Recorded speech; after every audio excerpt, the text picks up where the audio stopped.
In tansurullaha yansurkum wa yuthabbit aqdamakum. Insyaallah pada kesempatan kali ini kita akan bahas tentang sahabat mulia Abu Bakar As-Siddiq radhiyallahu anhu. Beliaulah khalifah yang pertama ya dari Khulafaur Rasyidin dan memiliki banyak keistimewaan yang tidak dimiliki oleh sahabat-sahabat yang lain ya. Dalam suatu riwayat disebutkan seandainya imannya Abu Bakar ditimbang dengan imannya umat, maka lebih berat imannya Abu Bakar radhiyallahu taala anhu. Nama beliau adalah Abdullah. Ada khilaf, ada yang mengatakan Abdullah, ada yang mengatakan Atiq ya. Bin Utsman. Utsman ini ayahnya Abu Bakar yang julukannya adalah Abu Quhafa. Kemudian bin Amir, bin Amr, bin Ka'ab, bin Sa'ad, kemudian bin Taim, bin Murrah, bin Ka'ab, bin Lu'ay, bin Ghalib, bin Fihr, bin Malik, kemudian seterusnya sampai kepada bin Adnan, sampai kepada Ismail alaihissalam. Tapi bertemunya Nabi SAW dengan Abu Bakar di sini bin Murrah ya. Ya, jadi ketemunya di kakek mereka namanya Murrah ya. Dan ini semua adalah keturunan dari Quraisy ya. Ayahnya masuk Islam ya. Masuk Islam ketika Fatu Makkah. Jadi ayahnya masuk Islam, ibunya juga masuk Islam. Jadi dia keluarga yang berkah, ayahnya masuk Islam, ibunya masuk Islam, Abu Bakar masuk Islam. Anak-anaknya juga Islam, Masya Allah ya. Adapun Abu Bakar radhiyallahu ta'ala anhu, dia memiliki beberapa istri ya. 4 ya. Di antaranya Habibah bintu Kharijah Al-Ansariyah, kemudian Qutailah ya. Ummu Ruman, kemudian Asma binti Umais. Adapun dari istri yang dia nikah di zaman jahiliyah dengan Qutailah, maka punya anak 2 ya. Namanya Abdullah dan Asma. Asma binti Abu Bakar. Yang Asma menikah dengan Zubair bin Awam. Adapun dari Ummu Ruman lahirlah Aisyah radhiyallahu taala anha, kemudian Abdurrahman. Dari Asma binti Umais lahirlah Muhammad bin Abi Bakar. Dari Habibah binti Kharijah Ummu Kulsum. Inilah keluarga Abu Bakar radhiyallahu taala anhu ya. Abu Bakar lahir 2 tahun setelah tahun gajah, Amul Fil. Abu Bakar wafat 2 tahun setelah wafatnya Nabi. Yaitu sekitar tahun 13 Hijriah. Amul Fil artinya tahun di mana tentara bergajah yang dibawa oleh Abraha menyerang kota Mekah. Di tahun itulah lahir Nabi Muhammad sallallahu alaihi wasallam. Dari sini dia tahu bahwasanya Abu Bakar 2 tahun lebih muda daripada Nabi sallallahu alaihi wasallam. Dan ketika beliau meninggal umurnya sama dengan Nabi sallallahu alaihi wasallam, sama-sama umur 63 tahun.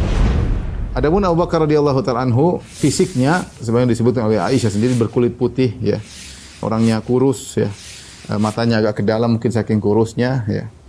Matanya agak cekung ke dalam. Kemudian kalau pakai sarung, sarungnya sering jatuh ya. Jadi saking kurusnya sering sarungnya melorot kalau bahasa kita. Saking kurusnya Abu Bakar radhiyallahu ta'ala anhu. Orang yang sangat pemalu. Beliau radhiyallahu ta'ala anhu suka menangis ya. Sering menangis. Di antara akhlak Abu Bakar radhiyallahu ta'ala anhu, beliau orangnya kalau kita bahasa kita pandai bergaul ya. Kenapa? Karena beliau termasuk orang yang paling pakar nasab. Tidak semua orang Quraisy pakar nasab. Orang dahulu di antara pembicaraan yang menyenangkan bicara tentang nasab. Oh, kamu keluarga ini, nasabmu begini-begini. Kenal, itu menyenangkan. Ketika dia pakar tentang nasab-nasab orang, maka dia mengerti tentang kabilah ini, bagaimana menghadapi kabilah ini, bagaimana sifat-sifat mereka. Dan beliau adalah pedagang yang kaya raya, sehingga beliau sering bersafar ke sana kemari. Orang kenal Abu Bakar. Ketika di zaman jahiliyah, beliau tidak pernah minum khamar. Padahal khamar adalah minuman yang sangat-sangat wajar ketika itu di zaman jahiliyah, bahkan minuman kebanggaan. Minuman kebanggaan orang-orang Arab dahulu adalah khamar. Tetapi Abu Bakar radhiyallahu anhu tidak pernah minum khamar. Bahkan juga lam ya'bud sanaman. Beliau tidak pernah menyembah berhala. Meskipun di zaman jahiliyah beliau tidak pernah menyembah berhala ya. Abu Bakar As-Siddiq radhiyallahu taala anhu keistimewaannya sangat banyak ya. Di antaranya beliau digelari As-Siddiq. Artinya apa yang selalu membenarkan. Dan dalil akan ini sangat banyak ya. Kata Rasulullah SAW dalam suatu hadis ya, yang maknanya benar, kata Nabi SAW, bahwasanya tidaklah aku menawarkan Islam kepada seorang pun kecuali ada keraguan.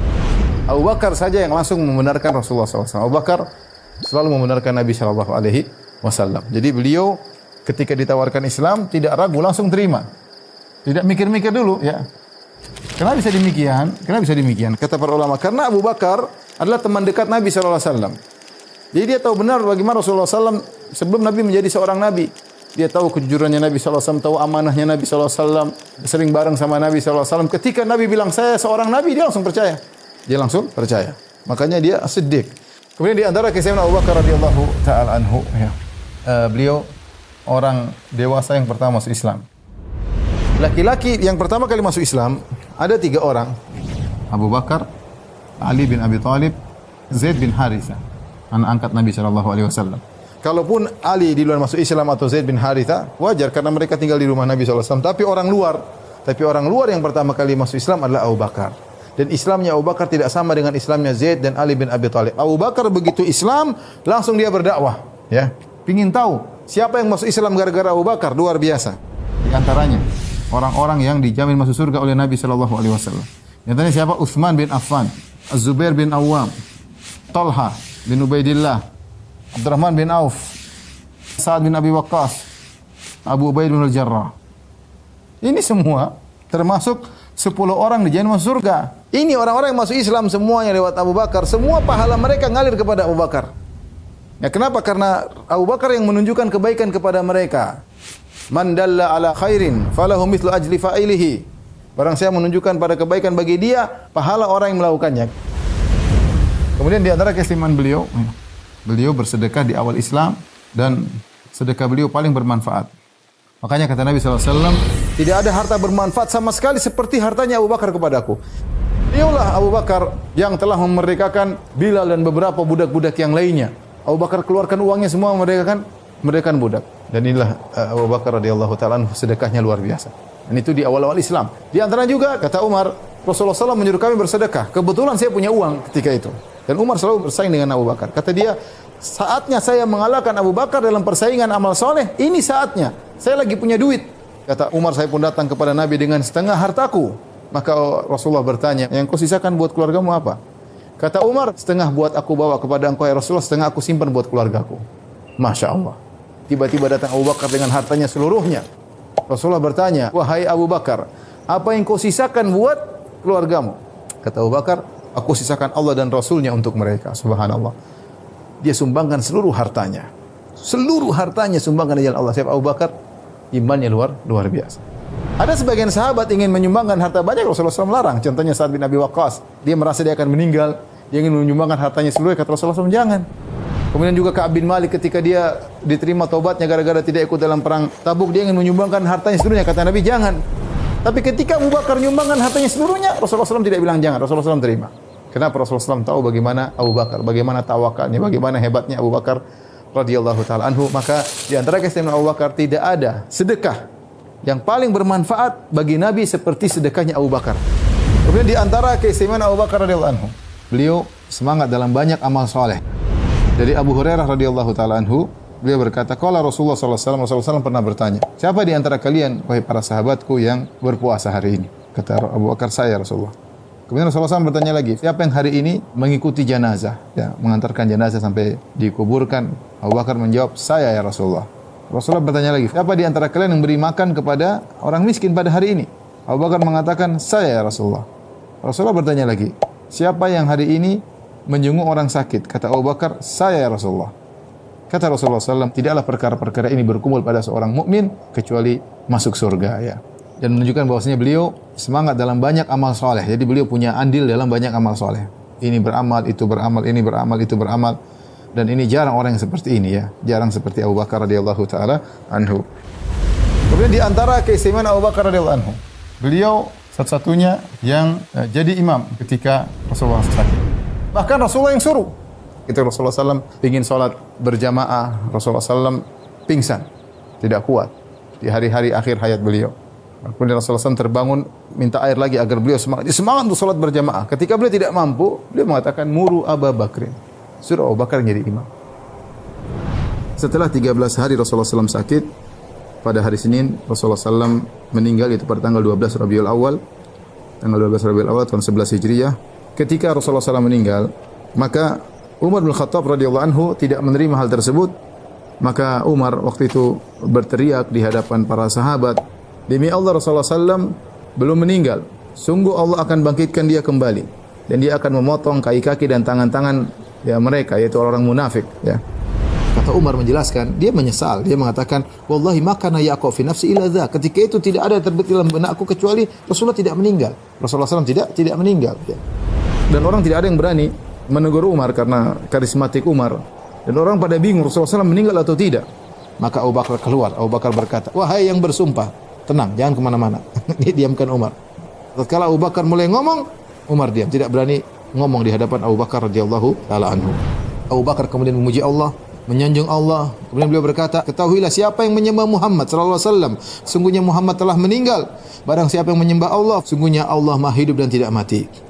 Wa qala, kemudian Abu Bakar membacakan firman Allah, innaka mayyitun wa innahum mayyitun. Sungguhnya engkau akan mati sebagaimana mereka juga akan mati. Ayat ini turun kepada Nabi. Engkau akan mati sebagaimana mereka akan mati. Lihat bagaimana Abu Bakar berdalil dengan cepat dengan ayat-ayat yang menjelaskan bahwasanya Rasul akan meninggal dunia. Kemudian Abu Bakar membacakan firman Allah, "Ma Muhammadun illa rasulun qad khalat min qablihi rusul." Tidaklah Muhammad kecuali hanya seorang rasul sebagaimana telah lalu rasul-rasul sebelumnya. Afa immata, apa kalau dia meninggal dunia? Au qutila, atau dia terbunuh. In qalabtum ala aqabikum, kalian kembali murtad. Ketika para sahabat mendengar ayat-ayat tersebut, maka kaget mereka mendengar ayat ini, maka mereka sadar bahwasanya Rasulullah SAW benar-benar meninggal dunia. Tapi mereka seakan-akan luput dari mereka dua ayat ini. Abu Bakar tenang dan dia menghadirkan dua ayat tersebut. Sehingga ketika dia membaca dua ayat tersebut, para sahabat kemudian menangis. Ya, mereka tahu bahwasanya Rasulullah SAW benar-benar telah meninggal dunia. Ya. Ini secara singkat apa yang dilakukan oleh Abu Bakar radhiyallahu taala anhu ketika beliau menjadi khalifah. Secara umum ketika beliau diangkat menjadi khalifah, pertama yang beliau lakukan adalah melanjutkan semua petugas atau wali-wali yang telah ditempatkan oleh Nabi sallallahu alaihi wasallam. Jadi Nabi ketika masih hidup, Nabi pernah menugaskan si fulan jadi wali di sana, jadi gampangannya seperti kita bupati di sana, bupati di sana. Itu Rasulullah SAW telah menugaskan mereka, dan tugas mereka adalah memimpin salat, menegakkan hukum had, mengurus uang zakat dan jizyah, kemudian jihad dan yang lainnya. Yang pertama, yang kedua, Abu Bakar melanjutkan pasukan Usama bin Zaid radhiyallahu ta'ala anhu. Ketika Rasulullah SAW akan meninggal, Rasulullah SAW sempat mengirim pasukan Usama menuju ke arah Syam ya, untuk menyerang pasukan Romawi. Akhirnya tetap berangkatlah pasukan Usama, dan selama 40 hari perjalanan mereka pulang akhirnya bawa ghanimah ya, dan mereka menang. Begitu pasukan Usama berangkat, muncullah sebagian orang-orang, mereka siap menyerang kota Madinah. Maka Abu Bakar radhiyallahu anhu menyuruh para sahabat untuk tidur di masjid sehingga mereka senantiasa siap untuk berperang. Dan ketika datang penyerangan, maka Abu Bakar pun keluar dan dia berperang dengan para sahabat, akhirnya mengalahkan orang-orang yang ingin menghancurkan kota Madinah. Di antara tugas berat yang dijalankan oleh Abu Bakar radhiyallahu anhu adalah berperang melawan orang-orang yang murtad. Dan orang yang murtad di zaman Abu Bakar radhiyallahu anhu ada 3 model ya. Yang pertama, ada yang kembali menyembah berhala. Kemudian di antaranya yang kedua, ada yang ikut nabi-nabi baru. Muncul nabi-nabi baru. Dan ini pengikutnya banyak sekali. Ini model murtad yang kedua. Model murtad yang ketiga yaitu orang-orang yang menentang kewajiban zakat. Mereka mengatakan zakat tidak wajib lagi ya. Menurut mereka, zakat itu hanya wajib ketika Nabi masih hidup. Setelah pasukan Usamah pulang, ya, mulailah Abu Bakar radhiyallahu anhu mengatur strategi peperangan untuk menghadapi problematika ini. Ini problematika yang sangat berat. Ya. Di mana-mana muncul murtad. Nah, Abu Bakar masing-masing mewasiatkan, kamu lewat sini, nanti lewat sini, nanti lewat sini. Kamu lewat sini, lewat sini. Makanya saya bilang Abu Bakar radhiyallahu anhu kayaknya kepala beliau tuh kayak ada GPS. Beliau mengerti peta-peta. Makanya dari sini pergi ke sini, dari sini pergi ke sini, dari sini pergi ke sini. Sampai beliau kirim perintah, ada pasukan sudah selesai dari sana, bantu pasukan yang sana. Kamu jangan pulang. Dan luar biasa ya, kalau kita baca tentang bagaimana Abu Bakar radhiyallahu anhu mengatur perjalanan perang.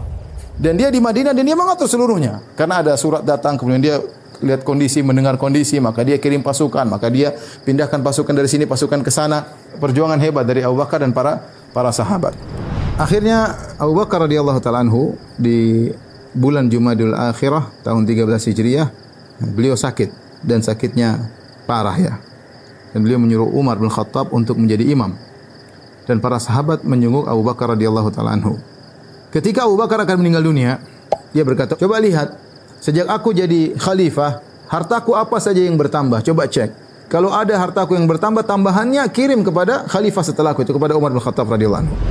Ternyata harta yang bertambah setelah Abu Bakar menjadi khalifah cuma 2, ada tambahan budak, kemudian juga di antaranya ada onta yang untuk mengambil air. Itu saja 2 harta tersebut. Kata Aisyah, maka kami kirim dua harta ini kepada Umar. Ini jatah khalifah berikutnya, ya. Jatah khalifah berikutnya. Fabaka Umar, Umar pun menangis. Dia berkata, semoga Allah merahmati Abu Bakar, dia telah benar-benar merepotkan khalifah setelahnya, itu merepotkan Umar, ya. Karena Umar melihat bagaimana Abu Bakar bertakwa, bagaimana bertanggung jawab, ya. Bagaimana sulitnya menjalankan pemerintahan, kemudian dibebankan kepada Umar, ini perkara yang sangat berat, ya. Abu Bakar sakit dan akhirnya selama 15 hari, kemudian beliau pun meninggal sama pada hari Senin. Seperti wafatnya Nabi SAW, tapi kalau Nabi meninggal di waktu duha, Abu Bakar meninggal di waktu malam. Yaitu di malam Selasa, tanggal 22 Jumadil Akhirah, tahun 13 Hijriyah.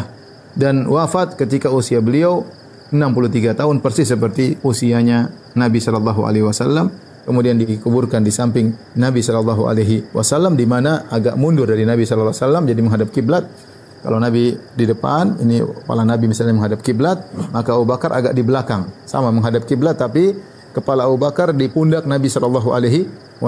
Nanti Umar pun demikian, Umar di pundaknya Abu Bakar radhiyallahu taala anhu. Itulah ikhwan dan akhwat yang dirahmati Allah Subhanahu wa taala yang saya sampaikan. Tentunya terlalu banyak kehebatan Abu Bakar, ini tidak cukup waktu bagi saya untuk bisa membaca kisah Abu Bakar secara lengkap, ya. Kurang lebihnya saya minta maaf. Wabillahi taufiq wal hidayah. Assalamualaikum warahmatullahi wabarakatuh. إن تنصروا الله ينصركم ويثبت أقدامكم